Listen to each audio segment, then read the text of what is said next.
I didn't believe it when my older brother claimed he had won the lottery, $450,000 after taxes. We grew up in a fairly low-class family. There were 5 of us, my parents, a couple that should have never gotten married to begin with, my older brother Frankie, then there was my sister Cam, and then me, the baby of the family. Our parents did their best to keep us with a roof over our heads and food in our bellies. Financially and emotionally, our childhood was a struggle for sure, but we always managed to just scrape by. The point being, to us, that was a lot of money, life-changing, and my brother was no Scrooge either. He was already making plenty of money as the chief of police in our small New Jersey town, so he made it a point to spoil my sister and I with his winnings. I remember when he handed me the keys to my new truck just 3 months ago. I had insisted that it was too much, that I couldn't possibly take it. He only laughed and shoved the keys into my hand. Just make sure you get rid of that hunk of junk you're driving now, he told me. Things not safe. Hell, not only did he shell out for a new car for our sister, but he even paid for her wedding to our brother-in-law, Kyle. A few years back, we had cut ties with our parents who were now happily divorced, or so they said. Their animosity towards each other felt poisonous after years of a miserable marriage. So, we had made it a point to just stick together, just the 3 of us with the addition of our brother-in-law of course, and my longtime girlfriend, Amelia. But the one thing my brother bought himself with his lotto winnings was a small cabin deep in the Pine Barrens. As somewhat of a novice camper myself, I couldn't wait to get the call to pack up and spend the weekend. And last month, the call finally came. Everyone took off that Friday, and we met Cam and Kyle at a nearby convenience store so they could follow us up to the cabin, where we would be spending the next long weekend. Frankie had warned us that we couldn't exactly find the cabin via GPS, and since I was better with directions, it just seemed easier. His instructions took us down this long dirt road for about a good 20 minutes. The trees crowded the road as if they were being used as a barrier to keep people out of the woods. This has to be the scariest place at night, Amelia whispered. Yeah, I agreed. Probably best if we don't wander too far from the cabin, and almost as if it were queued up, the road opened to a large clearing that revealed the cabin. Looking at its size, however, it seemed like more of a lodge. Judging from the deck above the porch, it was safe to say that it was 2 stories. It had a large wrap-around porch and big, beautiful windows. Nearby, there was a large deck that led out to what appeared to be a private lake. We pulled up next to Frankie's Jeep and admired the cabin. Man, he must have really splurged on this, Kyle commented. I rolled my eyes, recalling a distasteful indication from Kyle a few weeks ago that our brother should have bought him and Cam a house with his money. That's amazing, Cam commented as she grabbed her bags from the backseat. Suddenly, the door flung open and Frankie bounded down the steps. You made it, he exclaimed. He came down and gave me and my sister a hug, gave Amelia and Kyle the courteous greeting a brother-in-law would usually make, and stood with a huge grin on his face. You find it okay? He asked. It was hard to get lost with all the trees, I replied. These woods are dense as hell, he merely laughed. Yeah, it's pretty nice, isn't it? He asked. Finally some safety and privacy, he chuckled as if he didn't get that at his main house that was nestled in town. He almost seemed like he couldn't believe his luck. Well, come on in, I'll give you the tour. He waved us inside, and we all bound up the steps and into the large living room of the lodge. It had a nice stone fireplace, a big screen TV, 2 couches that might as well have been beds, and a chair that looked like it could swallow you whole. Hanging on the walls of the cabin were family photos, as well as some pop culture posters, which knowing my brother was to be expected. There were also 2 bookshelves filled with old paperbacks and graphic novels, and an extra large DVD case filled top to bottom with all the hits. Frankie insisted on physical media just in case he wanted to watch something that wasn't on streaming, and admittedly, it satisfied a craving or 2. Let me show you to your rooms. Frankie waved us on past an immaculate kitchen and down a large hallway.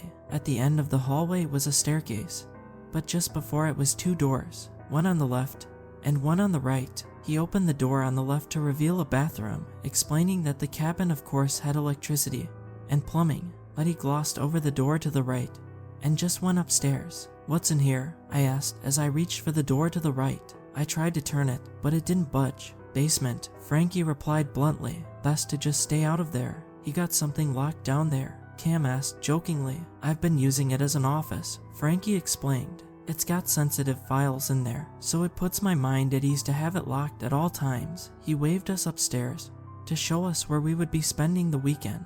There was a door right at the top of the steps to the right. To the left there was a large open area with a pool table nestled in the center, which immediately called out to me. He opened one of the doors to reveal another bathroom, and then two identical doors that were next to each other. These are the guest rooms, Frankie told us. I took the room closest to the bathroom and admired the view. It was a large bedroom that was already equipped with dressers, a king-sized bed, 2 nightstands, and a small chair that sat next to a sliding glass door. I tossed mine and Amelia's bags on the bed and walked out the sliding glass door onto a deck.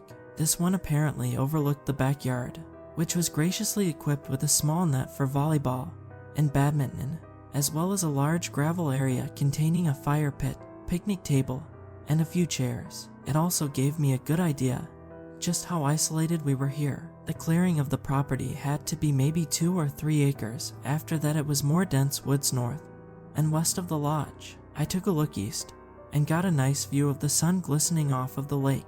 I snuck across the deck and got a view of my sister's room, which was identical to mine. I shrugged and came back inside the room, where Amelia was putting all our stuff in the wardrobe. "Want some help?" I asked. "Do I want you to just shove everything in one drawer?" She laughed. "No, I got it." I shrugged and rejoined my brother in the large open space. He was clearly stuck in conversation with Kyle, some kind of get-rich-quick scheme he wanted him to finance. "What's that room?" I asked, pointing to the room by the top of the stairs. "My room," Frankie replied. He seized his moment to exit the conversation and took us over. The room looked exactly like ours. I thought he would have gotten more extravagant furniture for his own room, but then again my brother was a simple man. The only notable difference was that the walls weren't bare, but littered with more family photos, as well as newspaper articles highlighting his career. He had a knack for finding evidence that gave slam-dunk convictions, one of the traits that led him to becoming the youngest chief of police in our small town's history at the age of only 32. But the one thing that caught my attention was a mirror that hung over his dresser directly across from his bed. On it was this old, white sticker that was about the size of a bookmark. It had an old school yellow smiley face on it, and read, "Smile, you have your whole life ahead of you." I chuckled and pointed out the sticker. "Came with the house," Frankie explained. He ushered me out of his room and closed the door behind him. "I'll let everyone get settled, and then come on down for lunch. I'll be outside. Feel free to grab your swimsuits and hit the lake." I gave him a firm thumbs up as he departed down the steps. I peeked into the room to see Amelia had finished unpacking, so I snuck over to the pool table for some free shooting. Once I sunk all 9 balls, Amelia and I joined my brother downstairs. Kyle and Cam followed shortly after. We met Frankie outside where he was grilling up some burgers and hot dogs. He looked like he had just come out of the lake. "The water's not too cold, is it?" Cam asked. "Why don't you find out?" I asked. I raced past her and dove into the clear blue lake. It was surprisingly warm, but figured it was just heated up by the sun. I re-emerged and climbed back onto the deck. "It's fine," I informed her, hungrily taking a plate from my brother. We soaked up the sun and enjoyed the lake, stopping to play a few rounds of badminton.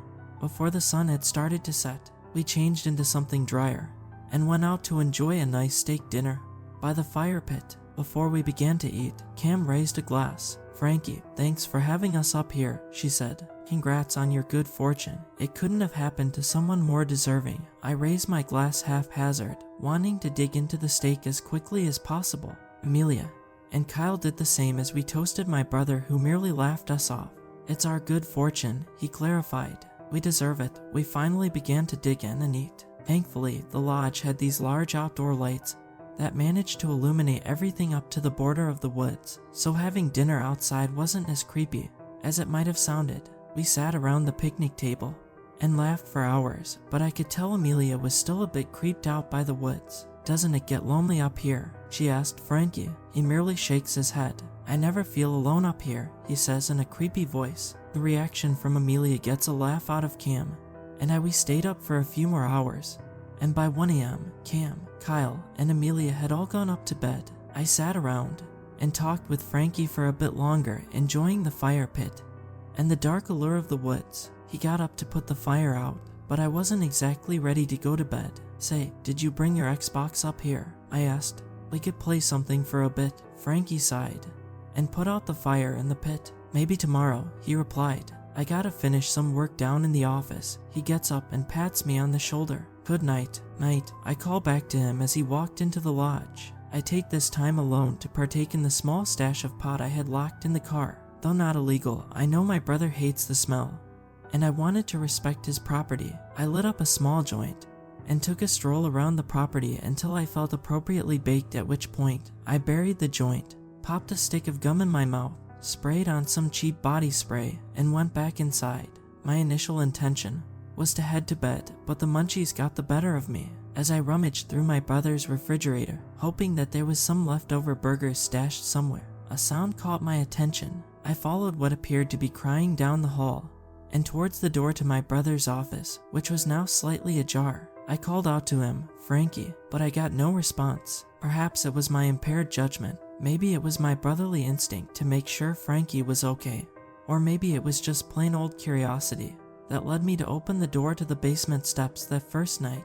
The stairway had a small light bulb hanging above it. "Frankie," I called out, but instead of my brother's voice, I just heard more crying. I slowly descended the steps and realized that the staircase opened up to a large space, similar to the one upstairs. There was a desk and a lot of cardboard boxes, but there was also this large oak door that was slightly ajar. I walked past the desk and boxes and began to slowly open the door. The room behind the oak door was practically bare. The only exception was an old ratty mattress that sat on a metal bed frame.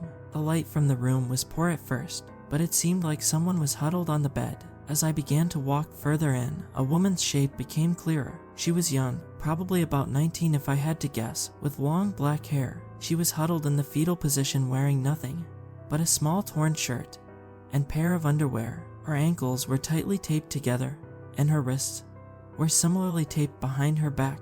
I took a step closer, making a small sound that alerted her. She shot up immediately. I remember the look of fear in her bright blue eyes, which were red and slightly puffy. Tape had been tightly wrapped around her mouth, so tightly that I could see where it had begun to imprint into her skin. The look of fear changed when she had saw me, and then she began to plead with me, but I couldn't understand her. I looked long and hard at her, noticing how dirty she looked. She also looked scraped and bruised, as if she was running through the brush outside.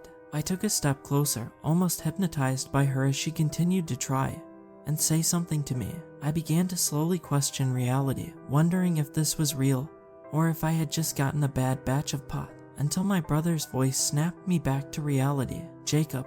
I felt his hand grab my shoulder and yank me back through the oak door. Frankie then quickly closed and locked it as I stumbled backwards in the open space. "What did I tell you about coming down here?" he asked. I stammered. He had caught me completely off guard. I had never seen my brother with such anger in his eyes. "I heard something and just wanted to see if you were all right," I finally spit out. "Who the hell?" My brother put up his hand to stop me. He took a deep breath and walked over to the nearby desk. He took a seat and exhaled. "She's a woman I'm seeing," he told me. I gave him a look of confusion. "What the hell are you talking about?" I asked. "Look, truthfully, I've been seeing her for a few months. Her name is Claire, and she has a..." He paused and looked uncomfortable with what he was about to say. "She has a, let's say, damsel in distress type of fetish." This was probably the first time I had regretted smoking so much. "So, this is roleplay," Frank interrupted with an awkward chuckle, and it was at this time I finally noticed that he had been holding a revolver, but it wasn't his service weapon. It was something a lot newer. Embarrassing, I know, definitely not something I wanted my little brother to see. I let out a sigh of relief.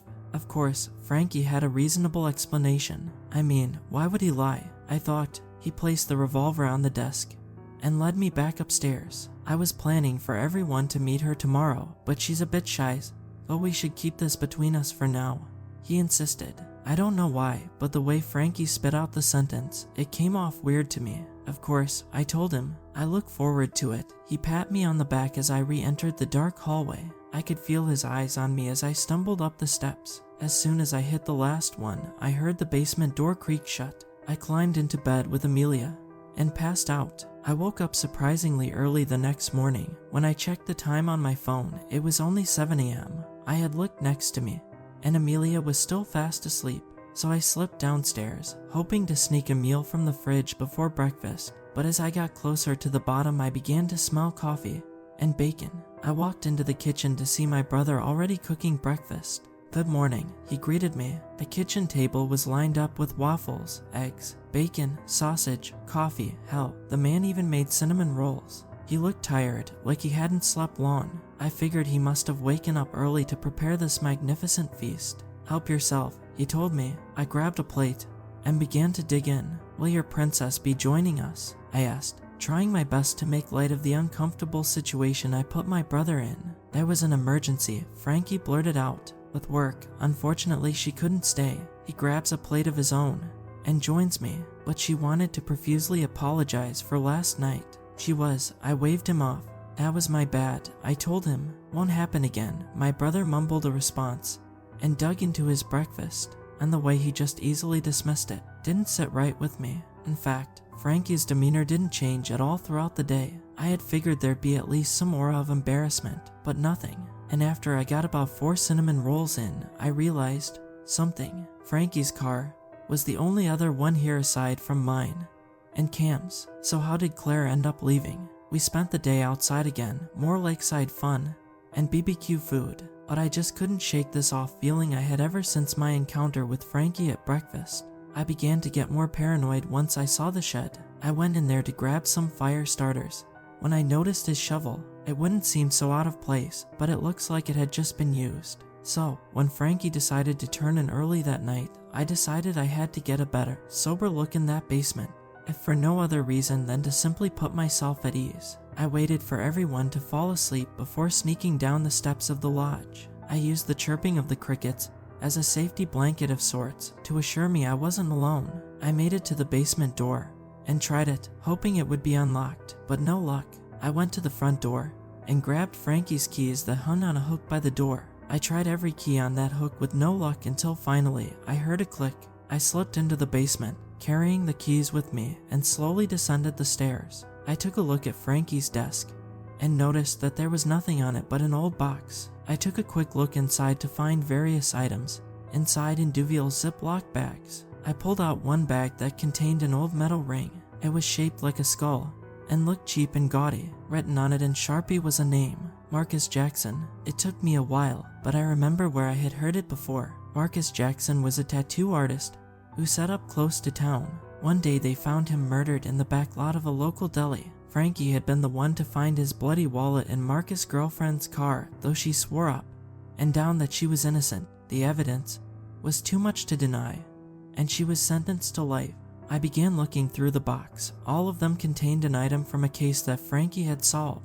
The next bag I pulled out contained a lipstick tube of Maria Williams. She was a bartender, pretty girl who'd often get flirted with by the waves of drunken customers. They found her beaten to death and assaulted in her car. Frankie had found her discarded bra in Josh Schultz's trailer, as if he had taken it for a trophy. Josh was the town's drunk, and though he swore he didn't do it, he couldn't account for his whereabouts due to him blacking out. Every bag contained something from one of those cases. I back away in horror and collide with that oak door. I rip it open and examine the room with fresh eyes. The first thing I noticed was a folding table off to my left. I creep up onto the table to find more Ziploc bags, but there was more of them here than in the box on his desk. There had to be about 20 of them. Each one contained the driver's license of a young woman and a pair of underwear. I recognized each one's town as being very close to our small town. One of the names even looked very familiar, Maria Williams. There was one pair